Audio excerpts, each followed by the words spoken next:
Awalnya sih basicnya tuh dari konveksi. Kita tuh ke handicraft itu dari tahun 2021-22 kemarin setelah pas pandemi. Karena lepas pandemi konveksi itu kita mengalami penurunan, sehingga kita berpikir gimana caranya biar kita tetap bisa berproduksi, bisa memberikan penghasilan kepada orang-orang sekitar. Akhirnya saya mempelajari sendiri. Setelah saya bisa, saya ajarkan orang-orang sekitar buat berproduksi dan saya bantu dalam penjualan. Nama saya Reni. Usaha saya dari konveksi sampai ke handicraft dan homemade. Produk ini tuh tidak umum, otomatis kita harus benar-benar mencari pasar yang memang tertarik dengan produk-produk kita. Kita tuh masih sekarang di lingkup itu, kita mencari pasar. Karena pasar itu sangat luas dan kita tuh belum tertarget. Kita masih mencari si pasarnya ini. Kalau untuk yang handicraft ini tentunya kita tuh masih di pemasaran. Karena kan masih mencari pasar ya, dan juga sama dengan tenaga kerja juga, karena tidak semua orang itu bisa. Kita masih sekarang mengajarkan orang-orang untuk bergabung dengan kita, karena sedikit-sedikit pasarnya ketemu dan kita masih kewalahan dalam berproduksi. Handmade itu kita kan tentunya lebih elegan, lebih klasik, dan tentunya lebih tradisional juga. Jadi kesan sentuhannya itu benar-benar estetik. Motif-motif etnik itu memang kita tertarik ya, karena kita memang ingin produk kita tuh terlihat beda. Jadi kita memang lebih ke etnik dan yang unik-unik. Pembuatan kepala jam sendiri kan dari kayu, itu butuh waktu lumayan lama. 1 jam itu bisa nyampe 1-2 hari. Terus pembuatan strapnya juga bisa sampai 1-2 hari. Kita kerjasama dengan pengrajin kayu.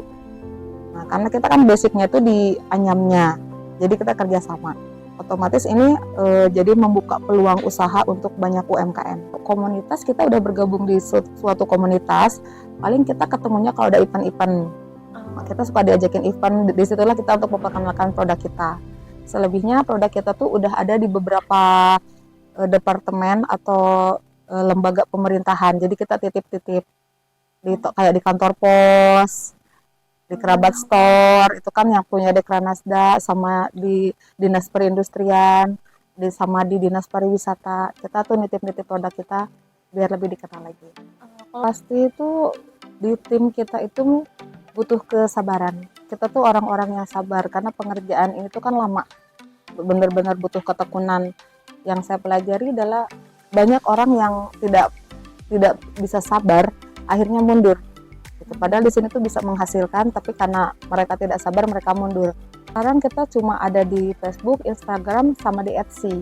Sebenarnya memang target kita adalah keluar, karena kebetulan tahun ini tuh produk kita udah nyampe ke Kamboja, udah nyampe ke Malaysia, dan ada rencana kita mau dibawa pameran juga untuk di Singapura sama Cina. Juga ada permintaan sampel dari Jepang.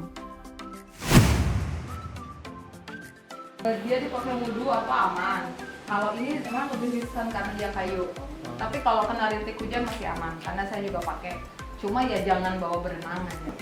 Sekarang pun kita ada pesanan 30 piece dia buat souvenir. Jadi kalau buat souvenir di belakangnya itu kita kan bisa kasih custom. Tulisannya dia mau kayak apa, buat siapa, yang seperti itunya. Itu bisa. Nah ini tuh gelang kita tuh awalnya dari gelang-gelang ini. Sebelum ke jam tangan. Awalnya dari sini, cuman kita berinovasi biar harganya juga lebih tinggi dan semua orang bisa pakai, jadi kejam. Kita tuh sengaja mengajarkan orang-orang untuk ke handmade, terutama yang kita ambilnya lingkungan kecil dulu, tetangga-tetangga. Karena apa? Semakin sulit nyari kerjaan, kan semakin teknologi tinggi, makanya kan semua terganti dengan mesin, tapi ini belum ada mesin yang bisa menciptakan seperti ini.